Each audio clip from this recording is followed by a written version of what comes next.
Bismillahirrahmanirrahim. Assalamualaikum warahmatullahi wabarakatuh. Alhamdulillah, Allahumma salli ala Sayyidina Muhammad ibn Abdullah wa ala alihi wa sahbihi wa man da'a bi da'watihi wa istanna bi sunnatihi ila yaumi liqa'i rabbih wa ba'du. Bapak, Ibu, abang, kakak, adik, sahabat hijrah bersama Ustaz Abdul Somad. Mudah-mudahan kita selalu dalam ridha Allah, selalu dalam rahmat Allah Subhanahu wa taala, sehat zahir dan batin, istiqamah iman dan Islam. Dibukakan Allah pintu hati kita untuk belajar, setelah faham lalu kita kemudian mengamalkan segala ilmu sebagai bekal untuk menghadap Allah Subhanahu wa taala. Amin amin ya rabbal alamin. Tema kita pada kesempatan ini adalah rahasia rezeki berlimpah. Pembahasan yang pertama, rezeki dari bahasa Arab ra zai qaf. Rizqun, rezeki kata bahasa rizqun. Itu dalam Al-Quran disebutkan sebanyak 123 kali. Kata rizqun itu dalam Al-Quran 123 kali. 61 kali dalam bentuk kata kerja, 62 kali dalam bentuk isim. Jadi menunjukkan betapa pentingnya rezeki, maka disebutkan Allah dalam Al-Quran berulang-ulang. Lebih banyak daripada kata haji dan umrah, lebih banyak daripada kata puasa, siyam. Rezeki, rezeki, rezeki. Allah Subhanahu wa taala begitu menunjukkan ke kita betapa pentingnya rezeki, maka disebutkan di dalam Al-Quran secara berulang-ulang. Poin yang kedua, rezeki itu selalu kita memahami makna rezeki adalah duit. Sehingga kalau kita memahami bahwa rezeki itu adalah duit, kalau dapat duit dapat rezeki, enggak dapat duit berarti enggak ada rezeki. Padahal kata para ahli tafsir, rezeki dalam Al-Quran itu ada kala maknanya ats-tsawab, artinya balasan pahala. Ustaz Somad, kenapa ada orang yang enggak sholat subuh tapi rezekinya lancar, sedangkan ada orang yang sholat duha tapi rezekinya malah enggak ada? Karena yang dia maksud rezeki di situ uang. Tapi kalau difahami bahwa makna rezeki adalah thawab, balasan pahala, maka orang yang tidak sholat subuh berarti sebenarnya dialah yang tidak dapat rezeki. Jadi beda cara pandang. Itulah pentingnya kedatangan Islam itu meluruskan cara pandang kita. Apa sebenarnya rezeki? Jadi dalam Al-Quran itu ada beberapa makna rezeki. Yang pertama adalah ats-tsawab, balasan pahala. Yang kedua, al-matar, hujan. Jadi kalau ada orang jual es, turun hujan, aduh nggak dapat rezeki hari ini, padahal dia sedang dapat rezeki menurut Al-Quran, karena hujan itu rezeki. Tapi menurut dia nggak dapat rezeki hari ini karena nggak bisa jual es, nggak dapat duit. Nah, jadi coba kita satukan dulu cara pandang kita tentang memahami rezeki menurut Islam. Yang ketiga, al-jannah, surga.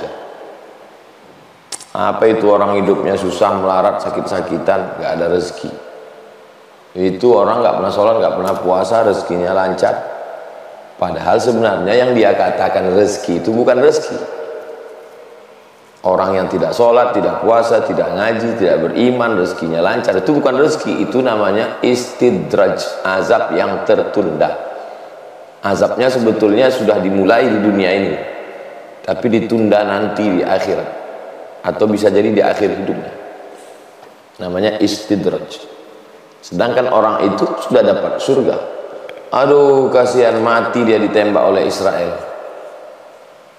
padahal dia sudah dapat rezeki. Rezeki apa? Masuk surga karena mati syahid. Yang keempat, makna rezeki itu adalah asyukru, syukur. Jadi ada orang yang dilihat, aduh kasihan kali dia ya, seharian ini nggak dapat rezeki. Padahal sebenarnya orang itu dapat rezeki karena seharian itu dia bersyukur kepada Allah. Liyattakhidha minkum qalban syakira. Hendaklah di antara kamu itu punya hati yang bersyukur. Nah, jadi kita satukan dulu persepsi kita apa itu rezeki, supaya kita jangan sampai ikhtilaf, kata kita rezeki, kata orang bukan rezeki, kata orang rezeki, kata kita bukan rezeki. Jadi ada orang yang tidak dapat duit, tidak banyak hartanya, tapi sesungguhnya dia sudah dapat rezeki. Sawab, balasan pahala. Al-matar, hujan.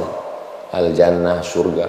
Asyukru, syukur. Ini semua adalah rezeki yang diberikan Allah Subhanahu wa ta'ala. Syekh Muhammad Mutawalli Asy-Sya'rawi membagi rezeki 3 level. Paling tinggi, sedang, paling bawah. Rezeki yang paling bawah kata beliau adalah adna rezeki, rezeki yang paling bawah al-mal, harta, emas, perak, kebun, duit, dirham. Malah Syekh Muhammad Mutawalli Asy-Sya'rawi, Syekhul Mufassirin, induknya ulama tafsir Mesir, mengatakan bahwa rezeki yang paling rendah itu ya harta. Rezeki di atas harta sholahul abna, anak-anak yang baik, menyenangkan hati orang tua, sekolahnya berhasil, patuh, sukses,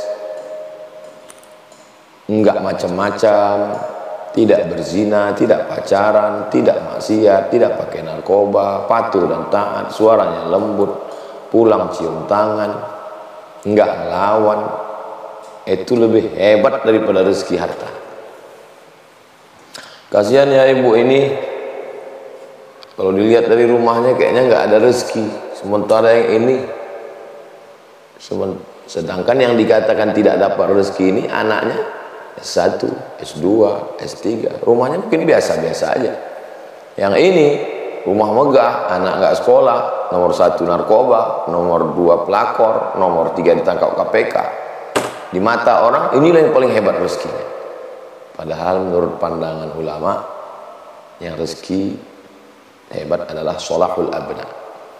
Yang paling tinggi tamamur rizki, rezeki yang paling sempurna kata Syekh Muhammad Mutawalli Asy-Sya'rawi adalah ridha Allah, ridha Allah Subhanahu wa ta'ala.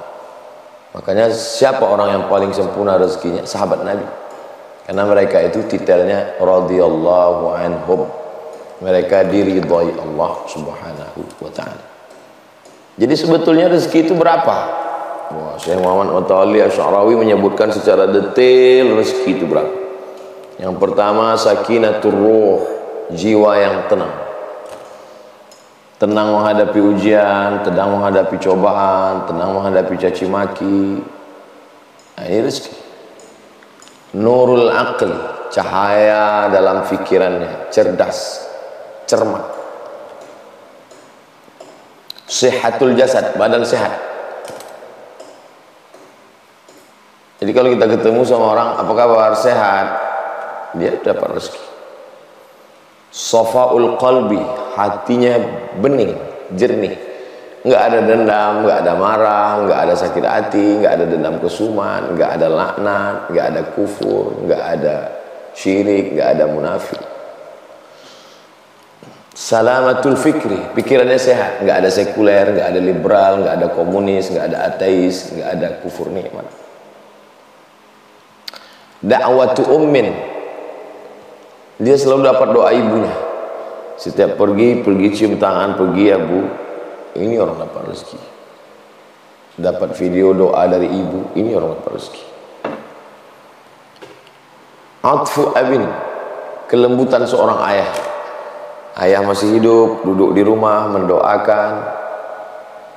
Nah ini dia tiap hari dapat rezeki. Wajudu akhin,